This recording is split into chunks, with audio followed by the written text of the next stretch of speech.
प्रिय विद्यार्थियों, राजस्थान बोर्ड हिंदी अनिवार्य कक्षा 12वीं के महत्वपूर्ण क्वेश्चन करवा रहा था जो बोर्ड में आ सकते हैं। तो अगला क्वेश्चन है जो बोर्ड में आपको मिल सकता है, जो मैं बता रहा हूँ वैसा ही मिल सकता है। प्रश्न और उत्तर दोनों बोलूंगा, कोशिश मेरी ये रहेगी कि उत्तर भी बोलो। प्रश्न है, भक्तिन के द्वितीय परिच्छेद की प्रमुख घटनाएं लिखिए। जीवन के 4 परिच्छेद है। भक्तिन के जीवन कितने परिच्छेद है? 4। उसमें द्वितीय परिच्छेद की प्रमुख घटनाएं लिखनी है आपको। तो इसकी शुरुआत आप करोगे। भक्तिन के द्वितीय परिच्छेद में सुख की अपेक्षा दुख अधिक है। क्या अधिक है? दुख अधिक है। और दुख का पहला कारण है भक्तिन ने लीक से हटकर काम किया। जो पुरखों की रीत चली आ गई थी, रीत उससे हटकर काम किया। क्या काम किया? सासू माँ के 3 बेटे थे। जेठानियों ने भी काक भुसुंडी जैसे लालों की सृष्टि कर दी, यानी काले काले बच्चे हो गए उनके भी। लेकिन इसने 3 कन्याओं के संस्करण कर डाले, यानी भक्तिन ने 3 कन्याओं को जन्म दिया। और उनके परिवार में मान्यता थी कि जो लड़कियों को जन्म देती है उसका मान सम्मान घर में कम होता है, इसलिए उसको सजा भी मिली। और वो सजा क्या मिली?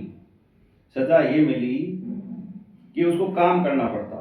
जेठानियां लोक चर्चा करते, लोक चर्चा आपस में हताई करती। उसके काले कलूटे लड़के धूल उड़ाते। वह मठा कूटती, या उसे मठा कूटना पड़ता, पीसना पड़ता और रांधनी यानी रांधना पड़ता। लड़कियां गोबर के कंडे थापती, जैसे देसी भाषा में कहते हैं थेपड़ियां, वो थापती। जेठानियां और उसके बच्चे जो काक भुसुंडी थे उनको क्या मिलता? मलाई और दूध। इसको मिलता काले गुड़ की डली, मठा, और उसकी लड़कियां घुघरी चबाती। ये उसकी दशा थी, क्योंकि लीक से हटकर उसने काम किया। क्या काम किया? 3 लड़कियों को जन्म दिया। प्रश्न ये भी आ सकता है, लीक से हटकर उसने जो काम किया था उसकी सजा क्या मिली? तो ये सजा मैंने अभी बता दी। लेकिन उसके पक्ष में एक चीज थी, उसका पति उसके पक्ष में था और वह बड़े बाप की परिश्रमी बेटी को जानता था, इसलिए किसी भी बात पर उसे झगड़ा नहीं करता था। जिस बात पर जेठानियां पीटी जाती थी उस बात पर वह कुछ भी नहीं बोलता। इसी पति प्रेम के बल पर उसने वो सारे घर वालों से अलग हो गई, यानी जेठ और जेठानी से अलग हो गई, अलगोजा कर दिया, अंगूठा दिखा दिया।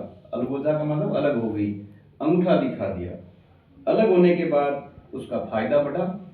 क्यों क्यों फायदा बढ़ा? क्यों खेती बाड़ी और गाय भैंस और अमराई के पौधे किस प्रकार लगाना है, यानी खेती बाड़ी का ज्ञान था उसको। गाय भैंसों का के बारे में ज्ञान था, अमराई के पौधों के बारे में ज्ञान था। अमराई आम के पौधों को कहते हैं। अब बड़ी लड़की की शादी भी कर दी उसने।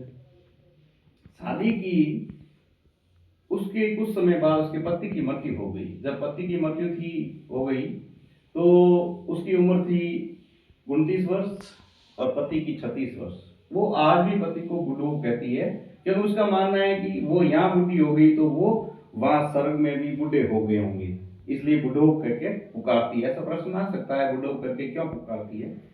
तो वो यहाँ बूढ़ी हो गई है तो पति भी जहाँ आकाश में, जहाँ स्वर्ग है, वहां भी बूढ़े हो गए होंगे।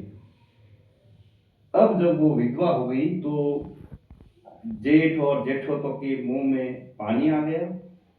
क्या पानी आ गया? क्योंकि उनको खेत खलिहान चाहिए थे भक्तिन के, और गाय भैंस और फलों से लदे पेड़ भी चाहिए थे। इसलिए उन्होंने अपनी रिश्तेदारी में दूसरी शादी करने की कोशिश भी की, लेकिन जन्म से ही खोटी इनके भक्तिन इनके चकमे में नहीं आई, यानी इनके धोखे में नहीं आई। और उसने क्या कहा? मैं कोई कुत्ती नहीं, मैं कोई बिल्ली नहीं जो दूसरी शादी करूं।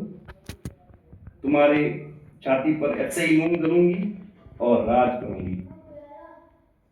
जय श्री राम।